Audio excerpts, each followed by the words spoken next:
Hi everyone. I'm actually making this video because something just came across my mind when I was rushing to work today, and I also doing my stuff, running my errands in the afternoon. I think that there was this thing that came to my mind as I actually this is a part of the whole thing that on and off in my life. As I go through certain things, I'll be like going onto certain channels and trying to watch certain things on like PTSD, abuse trauma, narcissistic abuse, things like that. And a lot of these channels are from the there's a mix of different kinds of channels. Some are from the clinician's perspective, so you have actually a few clinicians, like those who have the this title of like doctor something, and they don't always on YouTube. For example, on YouTube, not all of them actually specialize mainly on narcissistic abuse. Some of them specialize in terms of life strategies, things like that, coping with stress, coping with anxiety, different kinds of things. Okay, so depending on what they specialize in university.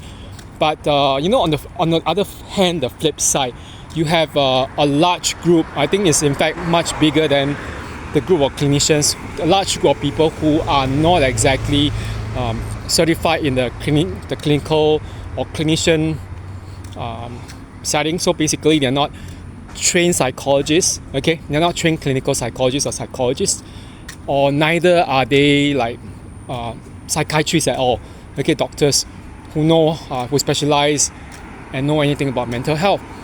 And so what is on the other side? The other flip side. Okay, the flip side, not the other flip side, but the flip side is that you have all these alleged life coaches. Okay, some of them call themselves spiritual healers, holistic health practitioners, and you also have alleged experts, okay, and survivors. Okay, you also have the survivors, the alleged survivors of narcissistic abuse.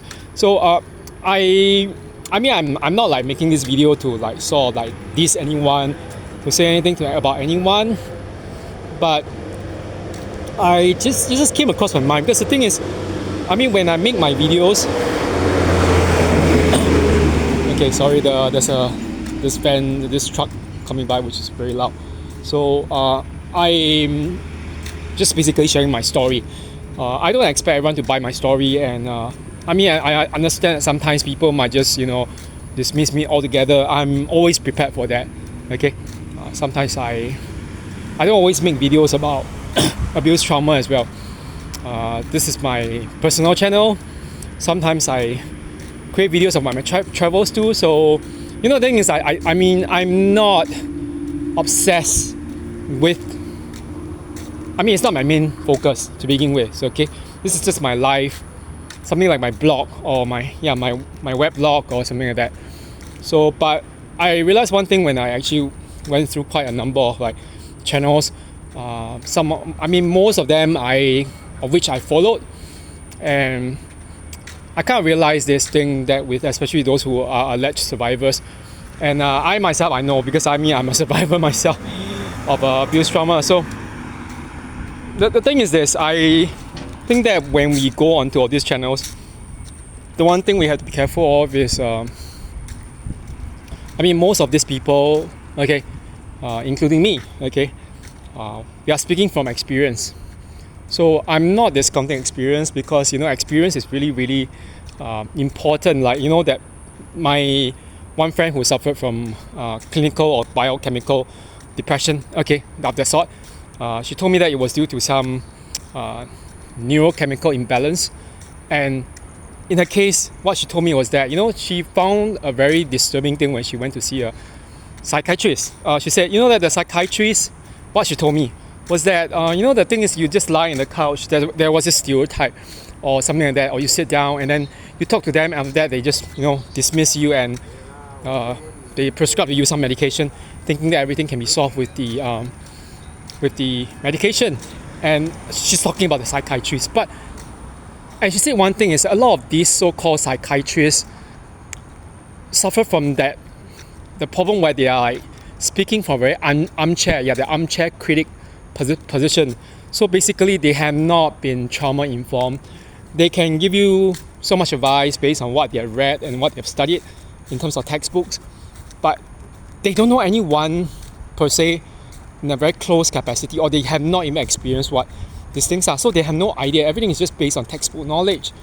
So it's like what we call like paper generals, like people in the so-called army who have never been in a battle or in a war, but who talk so much about leading a battalion, whatever. But everything is in theory. In practice, they've never done it in real situation. So it's the same thing with psychologists and psychiatrists, as she complained. But I said, okay, what I say about this on the other end of those so-called alleged survivors, or experts. Okay, the problem is this.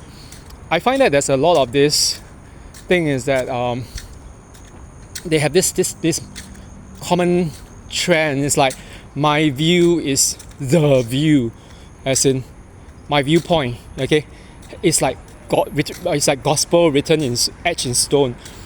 So let's just say that if you have anyone who disagrees, there's a kind of tendency for some of these, life coaches.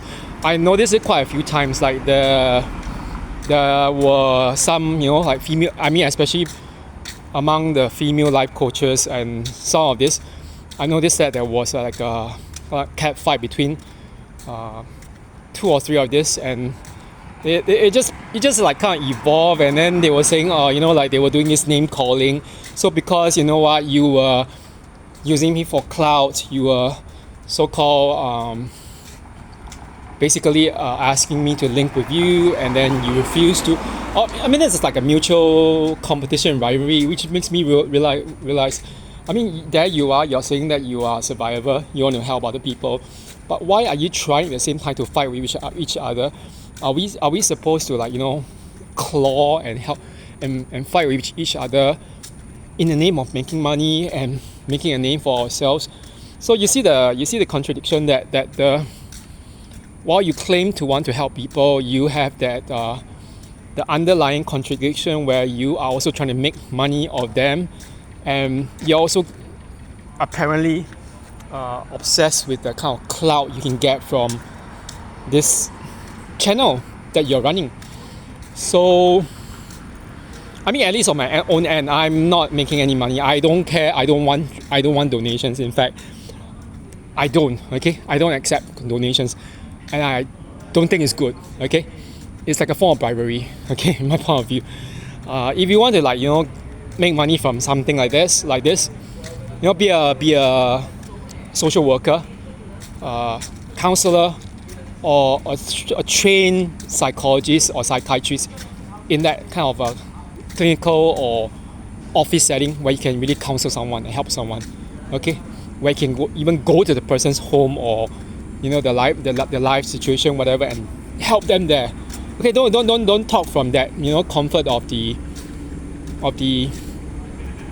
behind the screen. Yeah, the comfort of being behind the screen, and then charge people money. Okay, I don't think it's right to do that because it's just not right. So of course I'm not saying that all of these people who do that are bad people, because some of them they really have very good advice to give, and maybe some people who have been in these groups, who have been doing coaching with them, have recovered somewhat. Okay, there's this whole thing with we talk about cognitive bias and cognitive bias. So sometimes we in like the process of trying to recover from such trauma, we have certain ideas about what we can do, cannot do. So that they always say you can bring a horse to water, but you can't make it drink. So you can tell someone go and see this psychologist or this psychiatrist, they'll help you a lot. But if they are convinced that this is going to take money, or that I don't want to just go through that route, we can't force them. And some people decide, okay, we want to go through the life coach route, or There's no judgment or whatever, but what I just want to caution is that, you know, some of these people out there, they don't exactly have qualifications in terms of psychology, counseling, mental health, or even so I mean, at the bottom, you know, you should have at least at the very minimum, you should have had some experience with social work and counseling, or if not, psychology. And I think it's really irresponsible. Like, let's say people, you know, I never do that myself. So that's why when someone asks me, can we do coaching? I said no. It's not that I don't want to help you, but I don't want to accept money. And if I say something, it's only because it's out of what I know, okay? And I want to make sure that if I was going to help someone, that I would be qualified, okay? This is very, very, you know, like logical. So for example, you know, like I teach English, but why am I qualified to teach it? Okay, I'm qualified to teach it not because I'm white, okay? It's a very stupid reason, but because I majored in English in university. I had a PhD in it, okay? So, you know, like when someone asks me stuff like, oh, can you change your accent? You know, like maybe it would be better, you know, I take it as an insult. So, but the thing is, because I have been educated and I can teach it, okay? So, it's the same thing, okay? With the engaging of the services of someone to help you recover from abuse, trauma, and PTSD, okay?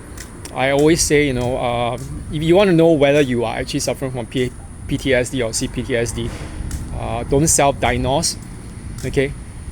Go through a social worker or a trained clinical psychologist who's able to diagnose it, okay? Someone who's able to diagnose it. Don't just like, yo, I have it, and then ask for some kinds of stuff and whatever.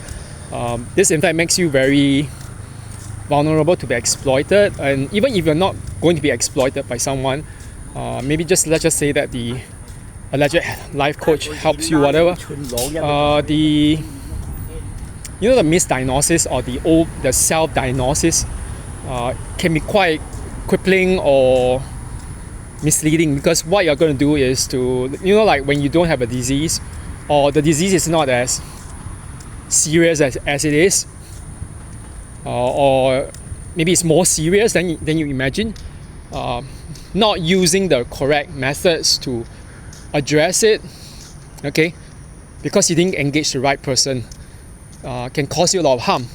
So, you know, like even with like people watching my videos, hearing my story, I always say, you know what, you can take it with a grain of salt. I'm not forcing to accept that. Don't gaslight us, okay? Don't gaslight us to say that we are like, you know, fabricating stuff, and don't gaslight us to say that we are obsessed, okay? I don't care, okay? I don't care about, you know, this whole thing about being obsessed. And as I always said, you know, it takes a lot of courage to share about all this. But if you really want to recover, invest in your own self-care, okay? And everyone has a different idea what self-care is, but I think the best way of saying that, you know, I really care about myself, or you really care about yourself, if you really want to recover from this abuse trauma, is instead of just like, you know, sitting on it and doing nothing, you should be, you know, going to someone who's trained to help you. And of course, I'm not saying that that other person is going to be the person to help you, to get you to there. They are helping you, okay? They are getting you to ascertain within yourself how to get there. So again, you know, always take everything with a grain of salt. You know, study their credentials, their background. And you know, one thing, I don't like it when someone, you know, like some of these alleged victims or life coaches, they start name calling each other, calling this other person a narcissist, or saying this person is a sociopath, saying, oh, you know, his content has been moving in this direction, her content has been moving this direction, and the person is reminding me of my family. You know what this is actually? This is like projection. You're projecting your own pains, your own trauma onto someone else, and in a way you're like also creating a misdiagnosis. I don't really get it, and some people on this narcissistic abuse channels. Okay, I think that a lot of these channels are, not all of them, but quite a lot are actually, they are run by women. I'm not saying all of them are like that. There are some, okay? One or two of them, I can say, as I continue watching them, I got a feeling that, some of them are just continuously, drumming down particular agenda down our throats, like saying that all men are bad, there are no male victims of abuse, men are the abusers, like there's a kind of like a cognitive bias running around. So it's very self-confirming bias. The more they make it, the more they are blaming one particular group, and it's really ridiculous, because the more I watch some of these channels, they go around blaming certain groups, like saying blaming men, it's not blaming men. Then they're saying that there's a kind of like correlation saying that down low men, narcissists, all they are narcissists. I'm not sure whether whether there's any kind of medical or sociological. I mean, I don't really know, because I'm not like very studied in this phenomenon. I'm not down low, okay, and but even from a clinical perspective and sociological perspective, there's so little data. All these things can be made up, or can be, the whole thing is not made up. I'm just saying that it's very anecdotal. Yeah, it's very anecdotal, for lack of any better way to describe it. So, and the thing is this, I've been saying that over and over again.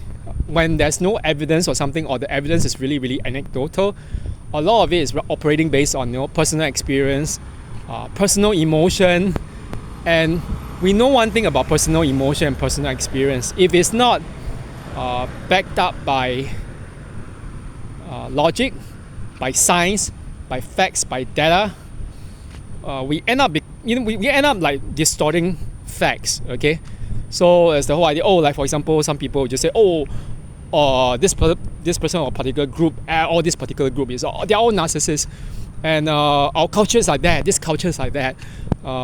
You fall into all these biases. Like, it's not that way. Okay, it doesn't operate that way. So yeah. So anyway, I'm gonna go back to my home, do other stuff, and then maybe turn in early for the night. So yeah, just remember, take everything with these channels, with regards to these channels, with a grain of salt. Okay, don't just even for my own channel, I always tell people, don't buy my word for it. If I tell you to do this, you can choose not to agree, or you can maybe say, maybe my experience was a little bit different, and I mean, I'm fine, I can accept that. So I'm not going to call you a narcissist because you disagree with me. I think it's really immature to do that, and I also don't believe in labeling someone a so-called narcissist just because he or she is doing this life coach thing or whatever, or this thing. It's really unfair. And the one thing is this: if you are doing this kind of thing, maybe you need to ask yourself, why are you doing that? Name calling and calling all these people out, whatever, for whatever, and unless they have done this thing first to you, okay? If they haven't done anything to you, why are you doing it? Is it because you feel threatened by them? Okay, that or you feel that you want to actually make them lose? Are you going to make them lose a job or source of income, or are you going to try to take away their audience? I don't know what your motives are. So I think people who are doing that need to ask themselves very carefully, because it's as dishonorable as the people you claim to be attacking. Okay, and nobody should be doing that. Okay, in this particular day and age, when we say that we're trying to help each other. Okay, if you want to help someone, you should be encouraging them, empowering them, giving them the tools, You shouldn't be going out to blame any particular group. Okay. Yeah. Okay. So that's it for now. Okay. Have a good one, everyone. Okay. Bye bye.